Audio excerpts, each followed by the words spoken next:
The day I stopped answering my family's calls was the day I chose myself over the people I nearly bankrupted my soul for.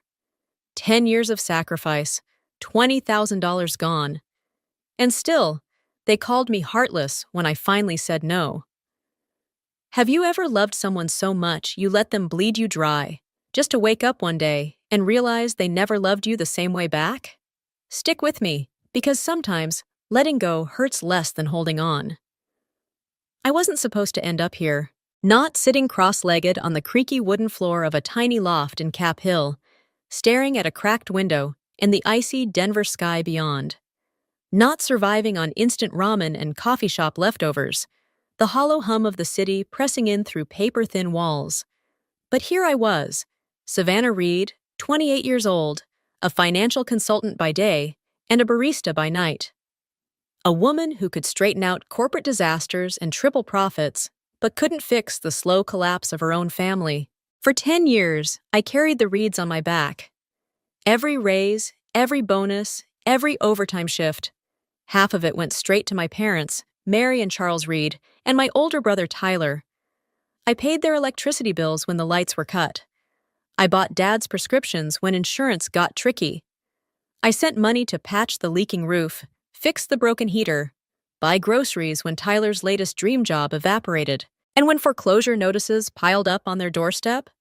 I drained my entire savings, nearly $20,000, to save the house they called home, but never cared enough to protect. I thought it meant something. I thought they knew. At first, giving felt right. It made every long, lonely night worth it. Every promotion, every tip I pocketed at the indie coffee shop down the block felt like a small triumph for us all. I didn't mind eating instant noodles or biking through snow to make ends meet. It wasn't just survival, it was sacrifice. And sacrifice was love, wasn't it? But over the years, small cracks appeared. The way Mom would beam about Tyler's potential, even though he hadn't held a steady job in 5 years. The way Dad would sigh about ungrateful kids any time I hesitated to wire more money. The way Tyler, drunk and smirking, would nudge me at family dinners and joke that it was my job to keep the ship afloat while he built his empire. I laughed along, pretended it didn't sting, kept sending checks, kept hoping one day they'd see me the way they saw him, worthy of something more than their endless expectations. Then came the final blow. A mistake in an email, a misrouted statement, and the truth came spilling out. The mortgage hadn't been paid in months. The money I'd sent? Gone. No explanations, no apologies. Only a quiet, smug silence from people who had always known how to take, but never how to give. Sitting there on the splintered floor of my little loft, watching my phone buzz with their angry demands, I realized I was done. Not because I stopped loving them, but because I finally started loving myself more. Back then, I still believed hard work and loyalty would somehow fix everything. Every month, like clockwork, I sent home part of my paycheck. Rent could wait. New shoes could wait. Even my student loans could wait. But my family's needs? They were always urgent, always more important. It became second nature, checking my balance before buying groceries, calculating how many tips I'd need from the coffee shop to make up for whatever emergency cropped up next. I told myself it was temporary, that someday things would get easier, that someday they'd stand on their own again, and I could finally breathe. Sometimes I'd daydream about that day. Maybe I'd finally move to a better place, one without roaches or peeling paint.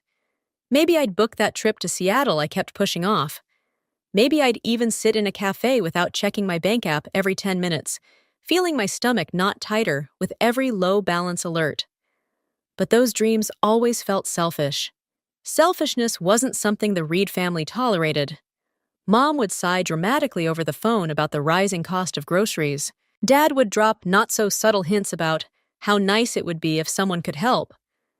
Tyler, somehow always short on cash but never short on excuses, would text me half-sarcastic, half-serious pleas for investment in his latest idea. And like a fool, I kept answering the call. Every time. Without hesitation. Because that's what good daughters do, right? They carry the weight. They bury their own dreams. They pretend not to notice the quiet contempt when their efforts aren't enough. I wore my sacrifice like armor, convincing myself it made me strong. That if I just held out a little longer, they'd finally see me. Not just as a walking wallet, but as a daughter worth loving for who she was, not what she gave. It wasn't all misery, though. Sometimes, in rare, fleeting moments, I caught glimpses of something better. Sunday mornings biking through Cheeseman Park, the thin autumn air stinging my cheeks, feeling almost free. Late nights at the indie coffee shop, laughing with coworkers who didn't know my history, who just liked me for me. The quiet pride of solving a client's financial mess at my day job and hearing a genuine, heartfelt thank you. Tiny flickers of light in an otherwise gray world. They kept me going, kept me believing. If I just worked harder, if I just gave a little more, maybe, they'd finally love me the way I loved them. But deep down, a small, aching part of me knew the truth. No amount of money would ever be enough. No sacrifice would ever earn me the thing I craved most. To be seen, to be valued, to be loved without conditions. Still, I kept going, because sometimes hope is heavier than any burden, and I wasn't ready, yet, to let it go. It started with a missed email. Just one, an automated message from the mortgage company tucked between spam ads and appointment reminders. If I hadn't been half bored on a slow afternoon at work, clearing out my inbox between meetings, I might have missed it entirely. Your payment is now 90 days overdue. Immediate action required to avoid foreclosure proceedings. I blinked at the screen, heart skipping a beat. That had to be wrong. I sent them money. I always sent them money. I scrolled back through my transfer history. $1,200 just last month, $1,100 the month before. Enough to cover it, enough to keep them safe. Confused, I called the mortgage company. A woman with a clipped, efficient voice confirmed it. No payments had been made since the spring. The account was in serious delinquency. A final warning had been issued. I sat frozen in my desk chair, the office noise around me fading into a strange, muffled blur. My hands trembled as I hung up. At first, I assumed the worst, that maybe they'd been too proud to tell me they were struggling again, that maybe they were too overwhelmed, that maybe they needed more help, because that's what good daughters do, right? They assume the best. They make excuses. They blame themselves for not giving enough. I left work early that day, biking the freezing blocks home with my lungs burning and my mind racing. In my tiny loft, I pulled out the manila envelope where I kept every receipt, every transaction, every scrap of proof that I had done my part. And there it was, glaring back at me. Every wire transfer, every payment confirmation. Proof that I had sent them the money, month after month, without fail. But where had it gone? The question gnawed at me until I couldn't stand it anymore. I called Mom. She answered on the second ring, her voice bright and sugary, like she already knew what I was going to ask, and had a lie waiting. "Oh, sweetie, don't worry about that notice," she chirped. "It's just a mix-up. Your father's handling it." A mix-up. 90 days overdue. And it was a mix-up. "Where's the money, Mom?" I asked, my voice shaking.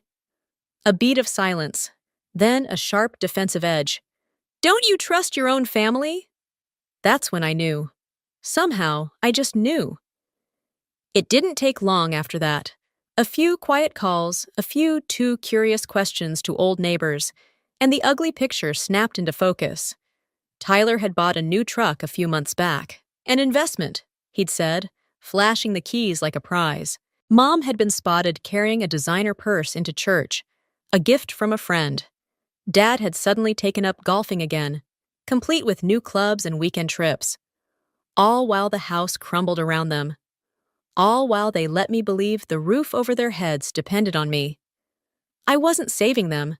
I was funding their fantasies. I had worked myself sick, skipped meals, skipped vacations, skipped living, so they could live better while I rotted inside a crumbling one-room loft. Have you ever uncovered a betrayal so deep it made you question your entire reality? If you have, how did you pick up the pieces afterward? I'd love to hear your story. Because sometimes, knowing we're not alone in that kind of pain, that's what saves us. That night, I didn't cry. I didn't scream. I didn't rage. I sat perfectly still on the floor of my loft, the Denver night pressing cold against the cracked window panes, and I let the weight of it settle into my bones. They had never seen me as their daughter. Not really. I was their safety net, their ATM, their insurance policy. And when the money dried up, when the well finally ran empty, they would leave me behind, just like they left behind their own responsibilities. Something inside me shifted that night. A cold, hard line drawn deep through my heart. It wasn't anger that moved me. It wasn't even sadness. It was clarity. The kind of clarity you can only earn the hard way, through blood and sweat, and a heartbreak so profound it burns you clean. I knew what I had to do next, and this time, I wouldn't apologize for it. The next morning, I blocked them. One by one. Mom, Dad, Tyler. Phone numbers. Emails. Even their social media accounts. The ones filled with fake smiles and pictures of things I had unknowingly paid for. The first few hours afterward felt hollow, like I'd sawed off a piece of myself. But then, slowly, the hollowness filled with something steadier. Peace. For the first time in years, my phone sat silent, no frantic demands, no guilt-laced messages, no subtle reminders that no matter how much I gave, it would never be enough. But peace, it turned out, doesn't come without a fight. It started that afternoon, an unknown number leaving me voicemails thick with accusation. How could you abandon your family like this? After everything we've done for you? You're selfish, Savannah. You think you're better than us now? Each message was a scalpel, slicing open old wounds. Mom's voice cracked with practiced heartbreak.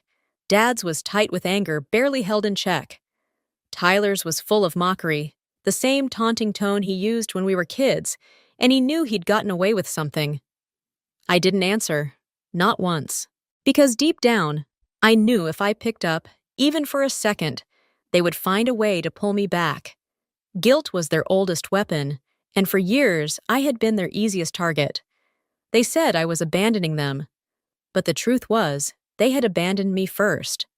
Abandoned any responsibility, abandoned any gratitude, abandoned the idea that love was something you give, not something you extort. I had spent so long believing my worth was tied to what I could provide, how much I could endure, how quietly I could suffer. But standing in my drafty little loft, staring out at the snow-swept rooftops of Denver, I realized something simple and devastating. Love that demands you destroy yourself isn't love at all. It's control, and I wasn't going to be controlled anymore. The next weeks passed in a strange blur. I poured myself into work, picked up extra shifts at the coffee shop, started setting aside savings. Not for emergencies, not for someone else's chaos, but for me. I bought a second-hand couch from a thrift store 2 blocks over. I repainted the scuffed walls of the loft a soft, defiant blue. I started running again at Cheeseman Park, lungs burning, feet pounding the icy paths, shedding years of invisible weight with every mile. They kept trying to reach me. I kept walking forward. Not out of anger, not out of spite, but because I finally understood. Some battles aren't worth fighting. Some people aren't worth losing yourself for. And if that made me the villain in their story, so be it. I'd rather be the villain who finally learned to say no than the hero who never got to live her own life. 2 weeks of silence, 2 weeks of peace that felt fragile, almost borrowed. Then it shattered. It started with a letter, shoved under my loft door, scrawled in angry, uneven handwriting. Family doesn't abandon family. After everything we sacrificed for you. You'll regret this. No signature needed. I knew exactly who had sent it. I almost threw it away without reading. But something inside me, the part still raw and restless, refused to pretend anymore. I didn't reply to the letter. Instead, I made the choice they never expected. I agreed to meet. One last time. Not for them, for me, to end it on my own terms. We chose a diner near downtown Denver, the kind of place that smelled like old coffee and fried regret. Neutral ground, no memories attached. When I walked in, they were already there. Mom, twisting a napkin between trembling fingers. Dad, arms crossed over his chest like a wall no one could scale. Tyler sprawled in the booth with a lazy smirk that made my blood run cold. For a long moment, I just stood there watching them. 3 people I had bled myself dry for. 3 people who would never, ever see it. I slid into the booth without a word. Mom spoke first, voice trembling. Sweetheart, we need to talk. Talk. It was never just talk with them. It was a performance, a trap, a carefully laid minefield where every step meant guilt. I folded my hands calmly on the table. Go ahead. Mom's eyes brimmed with tears. We made mistakes, sure, but we're family. That means something. It should mean something. It does, I said softly. It's why it hurts so much. Dad's jaw tightened. You're blowing this out of proportion. Money comes and goes. Family is forever. I smiled, but it didn't reach my eyes. Funny, I said. When I was sending money every month, you loved calling me family. When I asked where that money went, suddenly I'm selfish. I'm ungrateful. I'm disposable. Tyler scoffed. God, Savannah, it's just money. You're doing fine. Look at you. You're working 2 jobs, right? You'll make it back. I turned to him slowly. It wasn't the money, I said, each word deliberate. It was the lying, the using, the way you all looked at me like a resource, not a person. Mom reached across the table, grasping for my hand. I pulled back before she could touch me. We needed you, Savannah, she whispered, desperation cracking her voice. And I needed you, I said, voice breaking despite myself. I needed you to see me, not as a wallet, not as a safety net, as your daughter. They stared at me like I was speaking another language. Maybe I was. Maybe real love sounded like gibberish to people who had only ever spoken the language of obligation. Dad leaned forward, voice low and hard. You think cutting us off makes you better than us? No, I said. It makes me free. Mom sobbed openly now, dabbing at her eyes with a crumpled napkin. Tyler shook his head, muttering something under his breath about drama queens. It didn't matter. Not anymore. I stood up slowly, my palms flat against the table. This is the last time, I said, meeting each of their eyes in turn. No more money, no more guilt, no more pretending. Savannah, Mom gasped. I shook my head. You made your choices, and now I'm making mine. I turned and walked away. No hugs, no promises, no backward glance. Outside, the Denver air hit me like a wall, cold and sharp, smelling faintly of snow and asphalt. I stood on the sidewalk for a moment, breathing it in, letting the finality of it settle into my bones. For the first time in years, I didn't feel like I owed anyone anything. Not my money, not my time, not my forgiveness. They would paint me as the villain, the ungrateful daughter, the heartless traitor. Let them. Because at least now I knew the truth. Loving yourself sometimes means walking away from the people who taught you how not to. And that's a lesson I would never unlearn. Freedom didn't feel like fireworks. It felt like silence. Heavy, aching silence. The first few days after I walked away, the quiet felt almost unbearable. No buzzing phone lighting up with demands. No passive-aggressive guilt trips hidden inside "we're just checking on you" messages. No emergencies that only I could fix. Just the hum of the heater in my tiny loft and the occasional creak of the old wood floors. At first, it was disorienting, like my body still expected a whip to crack somewhere behind me, waiting for me to flinch and obey. I had spent so long living in survival mode that peace felt suspicious, like something I hadn't earned, like something they would come take back at any second. Some nights, I lay awake staring at the ceiling, my mind spinning in cruel circles. What if they're right? What if I'm selfish? What if walking away makes me just as bad as they say I am? Regret crept in like a slow, cold draft under the door. Not regret for choosing myself. Deep down, I knew that was the only choice left. But regret for the girl I used to be. The one who believed that love meant sacrifice without end. The one who thought that if she just gave enough, she could finally be enough. I mourned her like a death. And in some ways, it was one. The death of the daughter they expected me to be. The birth of the woman I was still learning how to become. Little by little, the guilt faded. It wasn't a dramatic moment. No grand epiphany, just tiny, ordinary things. The taste of fresh coffee I brewed just for myself. The first time I bought a new pair of boots without feeling like I was stealing from them. A walk through Cheeseman Park, where the cold stung my cheeks, and the sky stretched wide and empty above me. And I realized I wasn't carrying anyone else's weight on my back. It was still lonely sometimes. Healing always is. There were days I missed the idea of family more than the family itself. Days when a random song, a whiff of my mom's favorite perfume on a stranger, would tighten my throat without warning. But I didn't reach out. I didn't go back. Because some bridges need to burn so brightly they light your way forward. And mine had burned to ashes. I started rebuilding my life piece by piece. Small things first, saving money for myself, picking out furniture that wasn't secondhand, volunteering at a local shelter where giving didn't come with strings attached. Bigger things later. Therapy sessions where I untangled years of learned guilt, boundaries I set with new people in my life, promises I made to myself and actually kept. It wasn't perfect. It wasn't easy. But it was mine. And for the first time, that was enough. One morning, a few months after the diner confrontation, I woke up to a strange stillness. It wasn't loneliness. It wasn't sadness.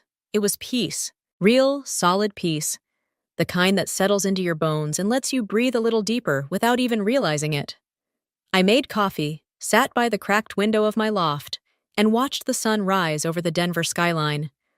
The same view I used to resent now felt like a quiet promise. You're still here.